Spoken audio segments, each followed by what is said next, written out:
ಅಕ್ಕ ತಪ್ಪು ತಿಳಿಬೇಡ, ನಾನು ಹೃದಯದಿಂದ ಕೆಟ್ಟವನಲ್ಲ ಅಂದರೆ ಓಕೆ. ಹೀಗಂತ ಪಬ್ಲಿಕ್ ಟಿವಿ ಸ್ಫೋಟಕ ಸಂದರ್ಶನದಲ್ಲಿ ಲಕ್ಷ್ಮೀ ಹೆಬ್ಬಾಳ್ಕರ್ಗೆ ಪರಿಷತ್ ಸದಸ್ಯ ಸಿ ಟಿ ರವಿ ಅವರು ಸ್ಪಷ್ಟೀಕರಣವನ್ನು ಕೊಟ್ಟಿದ್ದಾರೆ. ಲಕ್ಷ್ಮೀ ಹೆಬ್ಬಾಳ್ಕರ್ಗೆ ಏನು ಹೇಳ್ತೀರಾ ಎಂಬ ಪ್ರಶ್ನೆಗೆ ಉತ್ತರಿಸಿದಂಥ ಸಿ ಟಿ ರವಿ ಅವರು ಸದನದಲ್ಲಿ ನನ್ನ ಕೊಲೆಗಡಕ ಅಂತಾರೆ, ನನ್ನ ಕುಡುಕ ಅಂತಾರೆ. ನಾನು ಕುಡುಕನೋ ಅಲ್ವೋ ಅನ್ನೋದು ಚಿಕ್ಕಮಗಳೂರು ಜನತೆಗೆ ಗೊತ್ತು. ಅಕ್ಕ ತಪ್ಪು ತಿಳಿದುಕೊಳ್ಬೇಡಕ್ಕ, ನಾನು ಹೃದಯದಿಂದ ಕೆಟ್ಟವನಲ್ಲ ಅಂದರು. ಇನ್ನು ಲಕ್ಷ್ಮೀ ಹೆಬ್ಬಾಳ್ಕರ್ ಏನು ಮಾತನಾಡ್ತಾರೋ ಅದಕ್ಕೆ ಅವರು ಸ್ವತಂತ್ರರು. ಏನು ಮಾತಾಡ್ತಾರೋ ಅದರ ಬಗ್ಗೆ ನಾನು ಕಾಮೆಂಟ್ ಮಾಡಲ್ಲ ಅಂತ ಸಿ ಟಿ ರವಿ ಅವರು ಹೇಳಿದ್ದಾರೆ. ಸದನ ಮುಗಿದ ಮೇಲೆ ಡಿ ಕೆ ಶಿವಕುಮಾರ್ ತೋಳೇರಿಸಿ ಹಲ್ಲು ಕಚ್ಚಿ ಏಯ್ ಬಾರೋ ಬಾರೋ ಅಂತ ಹೇಳಿದ್ದು ಯಾವ ಸಂಸ್ಕೃತಿ ಅಂತ ಸಿ ಟಿ ರವಿ ಕೇಳಿದರು. ನಾನು ಮಾತನಾಡಿದರೆ ಸಭಾಪತಿಗೆ ದೂರು ಕೊಡಲಿ, ಮಹಿಳಾ ಆಯೋಗಕ್ಕೆ ದೂರು ಸಲ್ಲಿಸಲಿ, ದಾಖಲೆ ಸಲ್ಲಿಸಲಿ, ತಪ್ಪಿದ್ರೆ ನನಗೆ ಶಿಕ್ಷೆ ಆಗಲಿ ಅಂತಾನೂ ಸಿ ಟಿ ರವಿ ಅವರು ಹೇಳಿದ್ದಾರೆ. ತಪ್ಪು ತಿಳ್ಕೊಬೇಡಕ್ಕ, ನಾನು ಹೃದಯದಿಂದ ಕೆಟ್ಟವನಲ್ಲ. ಕೊಲೆಗಡಕ ಅಂತ ಬಳಸೋದು, ನಾನು ಕೊಲೆಗಾರನ? ನಾನು ಯಾರನ್ನು ಕೊಲೆ ಮಾಡಿದ್ದೀನಿ? ಕುಡುಕ ಅಂತ ಹೇಳ್ತಾರೆ. ನಾನು ಕುಡಿತೀನೋ ಇಲ್ವೋ ಅಂತ ಚಿಕ್ಕಮಗಳೂರು ಜನರಿಗೆ ಗೊತ್ತು. ನನ್ನ ಡ್ರೈವರ್ ಮೇಲೆ ಕೇಸ್ ಆಗಿದೆ. CCTV ಫುಟೇಜ್ನಲ್ಲಿ 18ಕ್ಕೂ ಹೆಚ್ಚು CCTV ನೋಡಿ ಡ್ರೈವಿಂಗ್ ಮಾಡ್ತಿದ್ದವನು ಡ್ರೈವರು ಅಂತ ತನಿಖೆ ಮಾಡಿದಂಥ ಇನ್ವೆಸ್ಟಿಗೇಷನ್ ಆಫೀಸರ್ ದೃಢಪಡಿಸ್ಕೊಂಡಿದ್ದಾರೆ. ಅವ್ರ ಹೇಳಿಕೆಗಳಿಗೆ ಸ್ವತಂತ್ರತೆ ಇದೆ, ಅವ್ರಿಗೆ ಕಾಮೆಂಟ್ಸ್ ಮಾಡಲ್ಲ. ತೋಳು ಮಡಚಿ ಏಯ್ ಬಾರೋ ಏನೋ ನೀನು ತಿಳ್ಕೊಂಡಿದೀಯಾ ಅಂತ ಅಲ್ಲಿ ಕಡ್ದು ಮಾತನಾಡಿದ್ದು ಅದಕ್ಕೂ ಸಂಸ್ಕೃತಿನ, ಅದು ಗೌರವ ಥರ ನಡವಳಿಕೆನ? ಯಾವ ಕಾರಣಕ್ಕೆ ಅಷ್ಟು ವಿಶೇಷ ಆಸಕ್ತಿ ತಗೊಂಡ್ರು ಅನ್ನೋದನ್ನು ಈ ಚರ್ಚೆ ನಾನು ಮಾಡೋಕ್ಕೆ ಬಯಸೋದಿಲ್ಲ. ಜನ ಅವರವರ ಭಾವಕ್ಕೆ ಅವರವ್ರು ಭಾವಿಸ್ಕೊಳ್ತಾರೆ. ವಿಶೇಷ ಕಾಳಜಿ ವಹಿಸಿದ್ರೆ ಹಿಂದ್ಗಡೆ ಬರೀ ರಾಜಕಾರಣ ಇಲ್ಲ ಅನ್ನೋದಷ್ಟೇ ನನ್ನ ಅನುಮಾನ. ನೀವು ಬಳಸಿಲ್ವೋ ಆ ಪದವನ್ನು ಅನ್ನುವಂಥದ್ದಕ್ಕೆ ತರ್ಕಬದ್ಧವಾಗಿ ಹೇಳೋದಕ್ಕೋಸ್ಕರ ದಾಖಲೆಗಳು ಯಾವುದೂ ಇಲ್ಲ. ಹಾಗಾಗಿನೇ ಬಸವರಾಜ ಹೊರಟ್ಟಿಯವರು ಕೂಡ ಯಾವುದೇ ಕ್ರಮವನ್ನು ತೆಗೆದುಕೊಳ್ಳುವಂಥ ಪರಿಸ್ಥಿತಿಯಲ್ಲಿ ಇರಲಿಲ್ಲ. ಬಟ್ ನಾನು ಹೃದಯದಿಂದ ಕೆಟ್ಟವನಲ್ಲ ಅಂದರೆ ಅದಕ್ಕೆ ಅರ್ಥ ಏನು? ಎರಡೆರಡು ಫೇಸ್ ಇರುತ್ತಾ? ಮಾತಿನ ಮೂಲಕ ಸರ್, ಒಂದು ಮನೆ ಸಿ ಟಿ ರವಿ ಅವರೇ ಆಡಿರುವಂಥ ಮಾತುಗಳು ಹೇಗೆ ಯಾರ ರೀತಿಯಲ್ಲಿ ಮನಸ್ಸಿನ ಮೇಲೆ ಬೀಳುತ್ತೆ ಏಟುಗಳು ಅನ್ನುವಂಥದ್ದನ್ನು ಅರ್ಥ ಮಾಡ್ಕೊಳ್ಬೇಕು. ಒಂದ್ಸಲ ಹಸಿ ಗೋಡೆ ಮೇಲೆ ಕಲ್ಲು ಹೋಗಿದ್ರೆ ಹೇಗಿರುತ್ತೋ ಹಾಗೆ ಆಡಿದ ಮಾತುಗಳು ಹಾಗೆ ಮನಸ್ಸಿನ ಮೇಲೆ ಜೀವನ ಪರ್ಯಂತವಾಗಿ ಉಳ್ಕೊಳ್ಳುತ್ತೆ. ನೀವು ಆಡಿದಿರೋ ಬಿಟ್ಟಿದಿರೋ ಸೆಕೆಂಡರಿ, ಬಟ್ ಆಡಿದ್ದೀರಿ ಅಂತಾನೆ ಅನ್ಕೊಳ್ಳೋದಾದರೆ ಅದು ಹಸಿ ಗೋಡೆ ಮೇಲೆ ಕಲ್ಲು ಹೊಡೆದಂಗೆ ಕೂತ್ಕೊಂಡಿರುತ್ತೆ. ಅದು ತೆಗೆದ್ರೂ ಕೂಡ ಅಲ್ಲಿ ಮಾರ್ಕ್ ಕಾಣುತ್ತೆ. ನೀವು ರಾಮಕೃಷ್ಣ ಪರಮಹಂಸ ಆಶ್ರಮಗಳಿಂದ ಬಂದಿರೋದು, ನೀವು RSS ಬ್ಯಾಕ್ಗ್ರೌಂಡಿಂದ ಬಂದಿರುವಂಥವ್ರು, ಸಂಸ್ಕೃತಿಯ ಬಗ್ಗೆ ಹೇಳ್ತೀರಾ, ಭಾರತ ಮಾತೆ ಅನ್ನುವಂಥದ್ದನ್ನು ಬರ್ತೀರಾ, ಹೆಣ್ಮಕ್ಳ ಬಗ್ಗೆ ಹೇಳ್ತೀರಾ. What it shows? ಈ ರೀತಿಯಾದಂಥ ಪದ ಬಳಕೆಯನ್ನು ಮಾಡಿದ್ದೀರಿ ಅನ್ನೋದೇ ಆದರೆ ಅದು ಪ್ರೂವ್ ಆಗಬೇಕು. That's A different issue. But ಏನು ತೋರಿಸುತ್ತೆ ಅದು ನಿಮಗೆ? ಅವರು ಕೊಲೆಗಡುಕ ಅನ್ನುವಂಥ ವಿಚಾರಕ್ಕೆ ನೀವು ಅದಕ್ಕೆ ಪದ ಬಳಕೆಯನ್ನು ಮಾಡಿದ್ದೀರಾ ಅನ್ನುವಂಥದ್ದಕ್ಕೆ ಅವರು ಮೇಡಮ್ ಯೂಸ್ ಮಾಡಬಾರ್ದಾಗಿತ್ತು ಆ ಶಬ್ದವನ್ನು. ನೀವು ಕೂಡ ಈ ಪದವನ್ನು ಬಳಕೆ ಮಾಡಬಾರ್ದಾಗಿತ್ತು. ಅವ್ರು ಹೇಳಿದ್ದನ್ನು ಹೇಳ್ತಾ ಇದ್ದಾರೆ, ಹಂಗಂದ್ವಿ ಅಂತ ಹೇಳಿ ಅವ್ರು ಹೇಳ್ಕೊಳ್ತಾ ಇದ್ದಾರೆ. ಬಟ್ ನೀವು ಅಂದಿಲ್ಲ ಅಂತ ನೀವು ಹೇಳ್ತಾ ಇದ್ದೀರಾ. ಅವ್ರು ಅಂದಿದ್ದನ್ನು ಹೇಳ್ತಾ ಇದ್ದಾರೆ, ಯಾಕೆ ಅನ್ಬೇಕಾಗಿತ್ತು ಅದನ್ನು ಕೂಡ? ನಿಮ್ಮ ಲೆವೆಲ್ಗಳು ಏನು? ಒಂದು ಡಿಗ್ನಿಫೈಡ್ ಆಗಿರುವಂಥ ಪೊಸಿಷನ್ಗೆ ಹೋಗಿ ಕೂತ್ಕೊಂಡಿದ್ದೀರಾ. ಮೇಡಮ್ ಆಗಿರ್ಬೋದು ಅಷ್ಟೇ, ಸಿ ಟಿ ರವಿ ಅವರು ಆಗಿರ್ಬೋದು ಅಷ್ಟೇ, ಒಂದು ಪೊಸಿಷನ್ಗೆ ಹೋಗಿ ಕೂತಿದ್ದೀರಾ. ನಿಮ್ಮನ್ನು ನೋಡಿಕೊಂಡು ಕಾಂಗ್ರೆಸ್ನಲ್ಲಿ ಹೆಣ್ಮಕ್ಳು ಬೆಳಿಬೇಕು ಅಂದಾಗ ಮೇಡಮ್ ರೀತಿಯಲ್ಲಿ ನಾವು ಕೂಡ ರಾಜಕೀಯದಲ್ಲಿ ಬೆಳೆಯೋಣ ಅಂತ ಬರ್ತಾರೆ ಕಾರ್ಯಕರ್ತೆಯರು. ಸಿ ಟಿ ರವಿ ಅವ್ರ ರೀತಿಯಲ್ಲಿ ನಾವು ಕೂಡ ಹೋರಾಟವನ್ನು ಮಾಡೋಣ ಬರೋಣ ಅಂತ ಇರ್ತಾರೆ. ಅವರಿಗೆಲ್ಲ ನೀವು ಮಾದರಿ ಆಗಬೇಕೆ ಹೊರತು ಈ ರೀತಿನ ಈ ಶಬ್ದಗಳ ಬಳಕೆಯನ್ನು ಮಾಡ್ಕೊಂಡು. ತುಂಬ ಕನ್ನಡದಲ್ಲಿ ಶಬ್ದಗಳಿದಾವ್ರಿ, ಆ ಶಬ್ದಗಳ ಬಳಕೆಯನ್ನು ಮಾಡ್ಕೊಳ್ಳಿ. ಆ ಶಬ್ದಗಳ ಬಳಕೆಯನ್ನು ಮಾಡ್ಕೊಂಡು ಬೇರೆ ರೀತಿಯಲ್ಲಿ ವಾದ ಚರ್ಚೆಗಳನ್ನು ಮಾಡ್ಕೊಳ್ಳಿ. ವೈಯಕ್ತಿಕವಾಗಿ ಟೀಕೆಗಳ ಸಲ್ಲ ಅಂತ ಅನಿಸುತ್ತೆ. ನಿಮ್ಮ ಇಷ್ಟ, ಯಾಕಂದರೆ ರಾಜಕೀಯ ಎಲ್ಲವನ್ನು ಮೀರಿ ಹೋಗಿದೆಯಲ್ವ, ನಿಮ್ಮ ಇಷ್ಟ ಅದು. ಸಿ ಟಿ ರವಿಯವರಿಗೆ ನೈಟ್ ಟಾರ್ಚರ್ ವೇಳೆ ಪೊಲೀಸರಿಗೆ ಪ್ರಭಾವಿಗಳು ಪದೇ ಪದೇ ಕರೆ ಮಾಡಿ ನಿರ್ದೇಶನವನ್ನು ನೀಡ್ತಾ ಇದ್ರು ಅನ್ನುವಂಥ ಆರೋಪ ನಿನ್ನೆಯಿಂದಲೂ ಕೂಡ ಕೇಳಿ ಬರ್ತಾ ಇದೆ. ಆದರೆ ಇದನ್ನು ಒಪ್ಪೋಕೆ ಪೊಲೀಸರಾಗಲಿ ಸರ್ಕಾರವಾಗಲಿ ತಯಾರಿಲ್ಲ. ಇದೇ ಹೊತ್ತಲ್ಲಿ ಪೊಲೀಸ್ ಅಧಿಕಾರಿಗಳಿಗೆ ಪದೇ ಪದೇ ಫೋನ್ ಬರ್ತಿರುವ, ಪೊಲೀಸರು ಮಾತಾಡ್ತಿರುವ ವಿಡಿಯೋವನ್ನು ಬಿಜೆಪಿ ರಿಲೀಸ್ ಮಾಡಿದೆ. ಇವತ್ತು ಸುದ್ದಿಗೋಷ್ಠಿ ನಡೆಸಿದ ಸಿ ಟಿ ರವಿ ಅವರು ನೈಟ್ ಟಾರ್ಚರ್ ಹೇಗೆಲ್ಲ ಇತ್ತು ಅನ್ನೋದನ್ನು ಇಂಚಿಂಚಾಗಿ ವಿವರಣೆ ಕೊಟ್ಟಿದ್ದಾರೆ. ನಾನು ಮತ್ತು ಮುನಿರತ್ನ ಟಾರ್ಗೆಟ್ ಆಗಿದ್ದೀವಿ ಅನ್ಸುತ್ತೆ, ನನಗೆ ಪ್ರಾಣ ಬೆದರಿಕೆ ಇದೆ, ಸೂಕ್ತ ಭದ್ರತೆ ಕೊಡಿ ಅಂತ ಕೇಳಿದರು. ಈ ಬಗ್ಗೆ ನ್ಯಾಯಾಂಗ ತನಿಖೆ ಆಗಬೇಕು, ಪೊಲೀಸರಿಗೆ ಬಂದ ಕರೆಗಳ ಬಗ್ಗೆ ತನಿಖೆ ಆಗಬೇಕು ಅಂತ ಒತ್ತಾಯಿಸಿದ್ದಾರೆ. ರಾಜ್ಯದಲ್ಲಿ ಆಂಧ್ರದ ರಕ್ತ ಚರಿತ್ರೆ ಮಾಡೆಲ್ ಬರ್ತಾ ಇರುವಂತೆ ಕಾಣಿಸ್ತಾ ಇದೆ ಅಂತ ಅಶೋಕ್ ಅವರ ವ್ಯಾಖ್ಯಾನ. ಪ್ರಕರಣವನ್ನು CBIಗೆ ಒಪ್ಪಿಸುವಂತೆ ಆಗ್ರಹಿಸಿದ್ರು. ಗದ್ದೆ ಎಂಬ ಸೇಫ್ಟಿ ಜಾಗನ ಅನ್ನುವಂಥ ಪ್ರಶ್ನೆಗೆ ಲೇವಡಿ ಮಾಡಿದ್ರು. ಆದರೆ ಸಿ ಟಿ ರವಿ ತಮ್ಮ ತಪ್ಪನ್ನು ಮುಚ್ಚಿಕೊಳ್ಳೋಕೆ ಪೊಲೀಸರ ಮೇಲೆ ಆರೋಪ ಮಾಡ್ತಾ ಇದ್ದಾರೆ ಅಂತ DCM ಆರೋಪಿಸಿದ್ರು. ಈ ಮಧ್ಯೆ ಸಿ ಟಿ ರವಿ ಸಮರ್ಥಿಸಿರುವಂಥ ಬಿಜೆಪಿಗರು ದುಶ್ಯಾಸನರಲ್ವಾ ಅಂತ ಸಚಿವ ಪ್ರಿಯಾಂಕ ಖರ್ಗೆ ಅವರು ಪ್ರಶ್ನಿಸಿದ್ದಾರೆ. ಕರ್ಕೊಂಡು ಹೋಗ್ತಾ ಇದ್ದೀರಿ? ಬೆಳಗಾಂ ಕಡೆಗೆ ಅಂದರು. ನಾನು ಬೆಳಗಾಂ ಕಡೆ ಕರ್ಕೊಂಡು ಹೋಗ್ತಾ ಇದ್ದಾರೇನೋ ಅಂತ ಅಂದ್ಕೊಂಡು ನಾನು ಸುಮ್ಮನಾದೆ. ನೋಡ್ತೀನಿ ಹೈಕೋರ್ಟ್, ಧಾರವಾಡದ ಹೈಕೋರ್ಟ್ ಕಾಣ್ತು. ನೀವು ಸುಳ್ಳು ಹೇಳ್ತಾ ಇದ್ದೀರಿ, ನನಗೆ ಧಾರವಾಡ ಕಡೆ ಕರ್ಕೊಂಡು ಹೋಗ್ತಾ ಇದ್ದೀರಿ, ನೀವು ನಿಲ್ಸಿ ಗಾಡಿನ ನಾನು ಅರೆಸ್ಟ್ ಮಾಡಿದ್ದೀನಿ ಅಂತ ಹೇಳಿ, ಯಾವ ಕಾರಣಕ್ಕೆ ಅರೆಸ್ಟ್ ಮಾಡಿದ್ದೀನಿ ಅಂತ ಹೇಳಿ, ಇಳಿತೀನಿ ಅಂತ ಡೋರ್ ತೆಗೆಯಕ್ಕೆ ಹೋದೆ ಫೋರ್ಸಾಗಿ. ಆಗ ಅವ್ರುಗಳು ಬಲವಾಗಿ ಹಿಡ್ಕೊಂಡ್ರು. ನೋಡಿ, ಇಲ್ಲಿ 3ನೇ ದಿನ ಮಾರ್ಕ್ ಹಂಗೆ ಇದೆ. ಈ ಥರದ ಮಾರ್ಕು ನನ್ನ ಬೆನ್ನಲ್ಲಿ 3-4 ಕಡೆಗಳಿದೆ, ಹೊಟ್ಟೆ ಮತ್ತು ಬೆನ್ನಲ್ಲಿದೆ. ಗದ್ದೆಗಳ ನಡುವೆ ತಗೊಂಡೋದ್ರು, ಕಬ್ಬಿನ ಗದ್ದೆಗಳ ನಡುವೆ ತಗೊಂಡೋಗಿ ನಿಲ್ಸಿದ್ರು. ನನಗೆ ಅನುಮಾನ ಇರೋದು ಏನೋ ಸಂಚು ನಡೆಸಿದ್ರು ಅಂತ ನನಗೆ ಅನುಮಾನ. ಯಾರನ್ನೋ ಕರೆಸಿ ಹಲ್ಲೆ ಮಾಡಿಸುವ ಅಥವಾ ಗುಂಪು ಹೊಡೆದು ಸಾಯಿಸಿದೆ ಅಂತ ಸಾಯಿಸುವ ಉದ್ದೇಶ ಇತ್ತೇನೋ ಅಂತ ನನಗೆ ಅನುಮಾನ. ಕೊನೆಗೆ ಅದು ಹೋಗಿ ನಿಂತಿದ್ದು ಒಂದು ಸ್ಟೋನ್ ಕ್ರಷರಿಗೆ, ಡೆಡ್ ಎಂಡು. ಆವಾಗ ನಾನು ಮತ್ತೆ ಚೀರಾಡಿದೆ. ಇದೆಲ್ಲ ನೋಡಿದಾಗ ಮುನಿರತ್ನ ಅವರು ನನ್ನ ಮೇಲೆ ಒಂದು ಷಡ್ಯಂತ್ರದ ಭಾಗ ಅಂತ ಅನಿಸುತ್ತೆ. ಪ್ರತಿ 10 ನಿಮಿಷ 15 ನಿಮಿಷಕ್ಕೂ ಟೆಲಿಫೋನ್ ಕರೆ ಬರ್ತಿತ್ತು. ನಿಮ್ಮ ಕಾಲಿಡ್ತೀವಿ ಸರ್, ಕಾಲು ಮುಟ್ಟಕ್ಕೆ ಬರೋದು, ಕೊಟ್ಬಿಡಿ ಸರ್, ಅಲ್ಲಿ ಮೇಲಿಂದ ಇದು ಮಾಡ್ತಿದ್ದಾರೆ ಸರ್. ನನಗೆ ಈಗಲೂ ನನ್ನ ಜೀವ ಬೆದರಿಕೆ ಇದೆ. ನನ್ನ ಸೂಕ್ತ ರಕ್ಷಣೆ ಕೊಡೋದು ಸರ್ಕಾರದ ಜವಾಬ್ದಾರಿ ಇದೆ. ಇದು ನ್ಯಾಯಾಂಗ ತನಿಖೆ ಆಗಬೇಕು. ಅವರ ಖಾಸಗಿ ಫೋನು, ಅಫಿಷಿಯಲ್ ಫೋನು, 2ರ ಕಾಲ್ ರೆಕಾರ್ಡು ಕೂಡ ತನಿಖೆ ಆಗಬೇಕು. ಈ ರಕ್ತ ಚರಿತ್ರೆ ಅಂತ ಒಂದು ರಾಯಲಸೀಮಾ ಬಂದಿತ್ತಲ್ಲ, ಆ ರೀತಿ ಒಂದು ಮಾಡೆಲ್ ಕರ್ನಾಟಕ ಯಾವತ್ತೂ ಕೂಡ ಬಹಳ ಶಾಂತಿ ಪ್ರಿಯವಾದಂಥ ಒಂದು ರಾಜ್ಯ. ಇದೊಂದು ಆಂಧ್ರ ಆಗುವಂಥ ಅಲ್ಲಿನ ರಾಜಕೀಯ ಏನು ನಡೀತಾ ಇತ್ತು ಆ ರೀತಿ ಆಗುವಂಥ ಪರಿಸ್ಥಿತಿ ನಿರ್ಮಾಣ ಆಗ್ತಾ ಇದೆ. ಮುಖ್ಯಮಂತ್ರಿಗಳು ಔಟ್ಗೋಯಿಂಗ್ ಮುಖ್ಯಮಂತ್ರಿ ಇರೋದ್ರಿಂದ ಅವರೇನೇನು ತಲೆ ಕೆಡಿಸ್ಕೊಂತಾನೆ ಇಲ್ಲ. ಅದರಿಂದ CBI ತನಿಖೆ ಮಾಡಿದ್ರೆ ಯಾರ್ಯಾರು ಫೋನ್ ಮಾಡಿದ್ರು ಅಂತ ಗೊತ್ತಾದರೆ ಇದರ ಬಣ್ಣ ಬಯಲಾಗ್ತದೆ. ಅವರು ಡಿವೇಟ್ ಮಾಡ್ತಾ ಇದ್ದಾರೆ.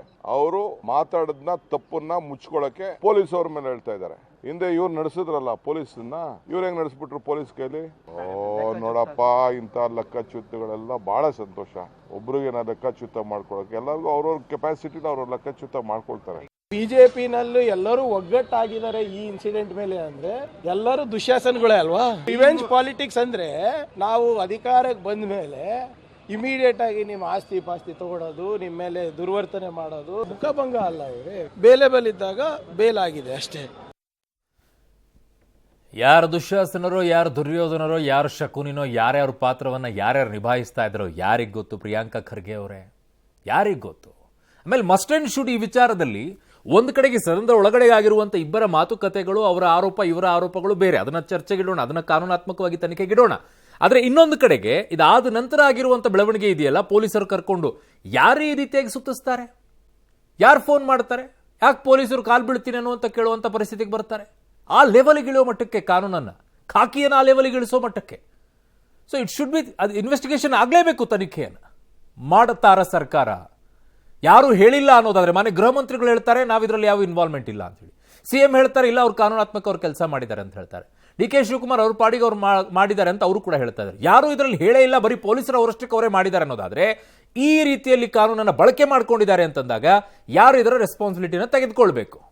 ತನಿಖೆ ಮಾಡಿಸಿ ನೋಡೋಣ, ತನಿಖೆ ಕೊಡಿ. ಹಾಗಿದ್ದಾಗ ಆಗುತ್ತಾ? ಸರ್ಕಾರ ತನಿಖೆ ಕೊಡುತ್ತಾ? ಇದನ್ನ ಕೊಡೋ ನಿಟ್ಟಿನಲ್ಲಿ ಇದೆಯಾ? ಆಗಲ್ಲ ನಿಮ್ಮ ಹತ್ರ. ಯಾಕೆ ಅಂತಂದ್ರೆ ಯಾರೋ ಒಬ್ಬರ ಪಾತ್ರಗಳು ಎಲ್ಲೋ ಕಾಣಿಸ್ಕೊಳ್ಳುತ್ತೆ.